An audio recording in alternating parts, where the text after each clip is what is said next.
ভোটের মাঠে দুই রহমান শীর্ষক পোস্ট এডিটোরিয়ালটি লিখেছেন আমার দেশের সহযোগী সম্পাদক আলফাজ আনাম। হাজারো মানুষের আত্মত্যাগ ও পঙ্গুত্ব বরণের বিনিময়ে 2024 সালের 5ই আগস্ট বাংলাদেশের মানুষ মুক্তি পেয়েছিল নিপীড়নমূলক শাসন থেকে। 1.5 দশক ধরে হরণ করা হয়েছিল এদেশের মানুষের মৌলিক অধিকার। ছিল না নিজেদের নেতা নির্বাচন করার ক্ষমতা। হাজারো মানুষ হয়েছে গুম খুন। দীর্ঘ জেল জীবন কেটেছে লাখ লাখ রাজনৈতিক নেতাকর্মী। রাজনৈতিক নেতাদের ঝুলতে হয়েছে ফাঁসি কাস্টে। অবশেষে 1400 মানুষের রক্তের উপর দাঁড়িয়ে এক নতুন বাংলাদেশের জন্ম হয়েছে। পালিয়ে যেতে হয়েছে ইতিহাসের এক নিষ্ঠুর শাসককে। তিনি শুধু একাই পালিয়ে যাননি, মন্ত্রিসভার সদস্য এবং সংসদ সদস্যদের নিয়ে পালিয়ে গেছেন।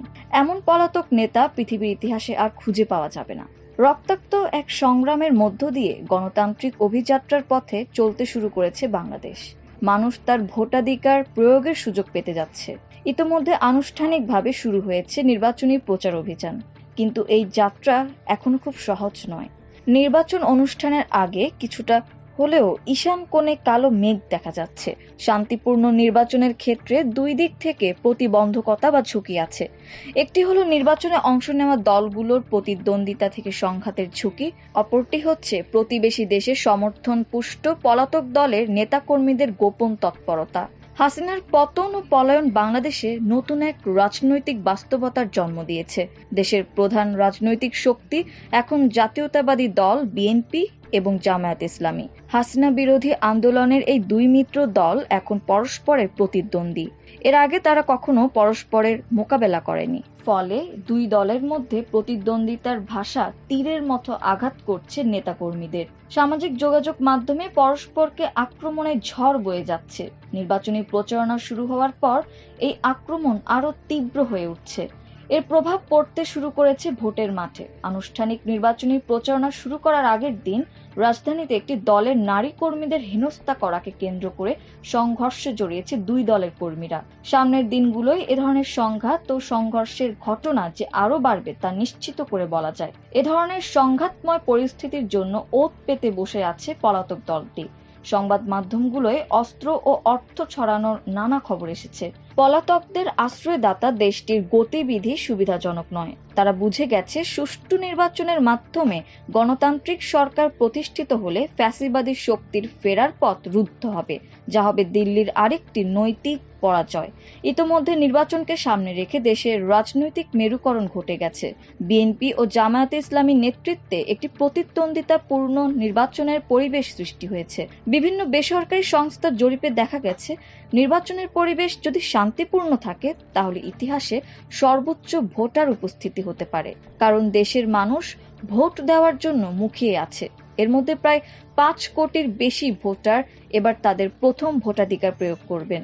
স্বাভাবিকভাবে বিদেশি মদতপুষ্ট পলাতক দলটির কৌশল হবে ভোটার উপস্থিতি কমাতে নানাভাবে আতঙ্ক সৃষ্টি করা। এমন পরিস্থিতিতে নির্বাচনে অংশ নেওয়া প্রতিদ্বন্দ্বী দলের প্রার্থীরা যদি সংঘাতে লিপ্ত হয় তার সুযোগ নেওয়ার চেষ্টা করবে পলাতকরা।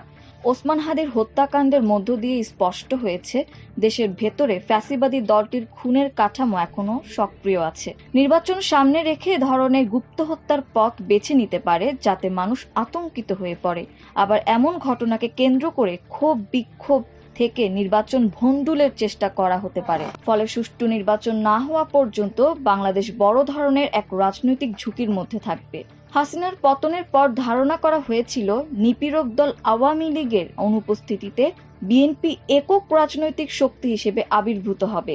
বাস্তবতা হচ্ছে রাজনৈতিক শূন্যতা দীর্ঘ সময় থাকে না। মাত্র 1 বছরের মধ্যে দেশের রাজনৈতিক দৃশ্যপট পাল্টে যেতে থাকে। প্রধান রাজনৈতিক শক্তি হিসেবে আবির্ভূত হয় জামায়াত ইসলামী। এর প্রমাণ মেলে দেশের বিশ্ববিদ্যালয়গুলোর ছাত্র সংসদ নির্বাচনে।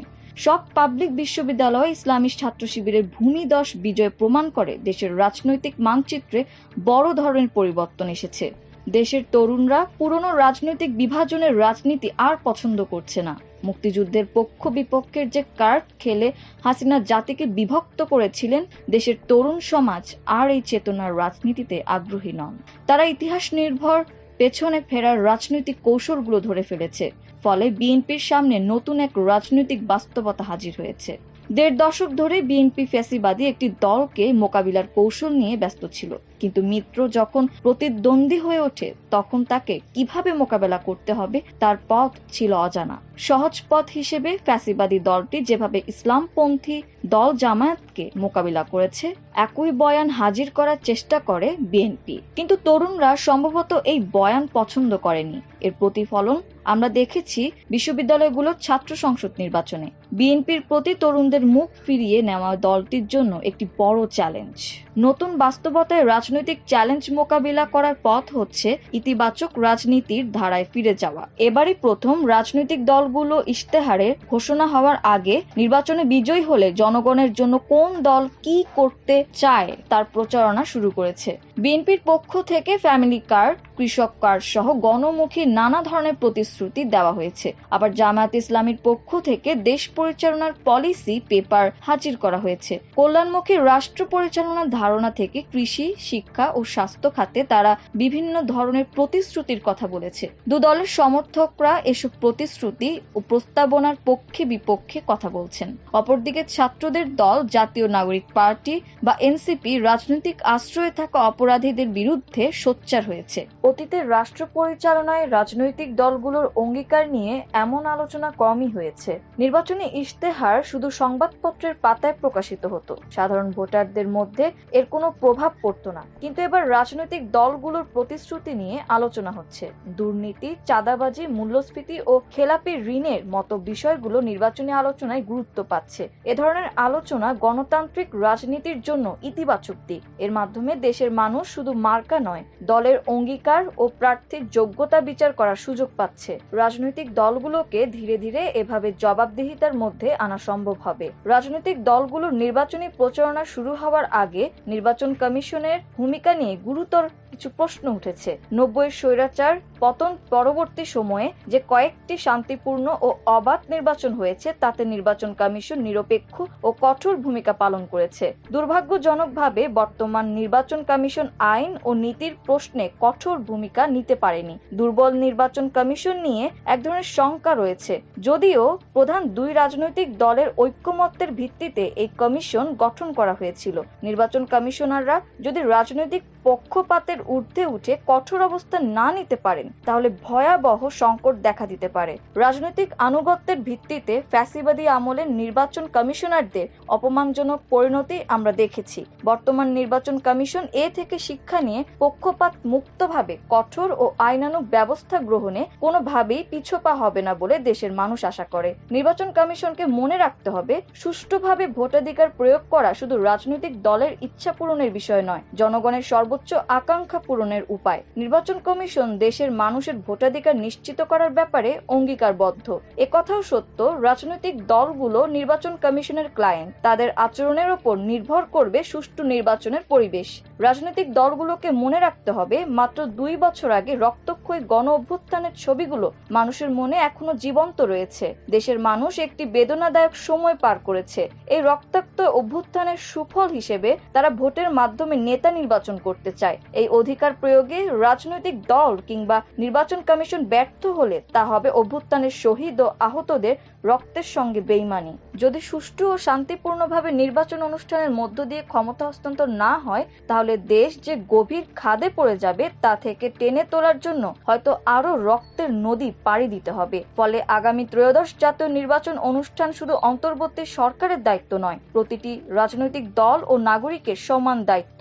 মনে রাখতে হবে, দেশের রাজনৈতিক আকাশের ঈশান কোণে যে কালো মেঘের ঘন ঘটা দেখা যাচ্ছে তা কেটে যেতে পারে রাজনৈতিক নেতাদের দায়িত্বশীল ভূমিকা ও নির্বাচন কমিশনের ন্যায়নিষ্ঠ ভূমিকার ওপর। তবে প্রধান দায়িত্ব এখন দুই রহমানের ওপর, বিএনপির চেয়ারম্যান তারেক রহমান ও জামায়াত ইসলামীর আমির শফিকুর রহমান।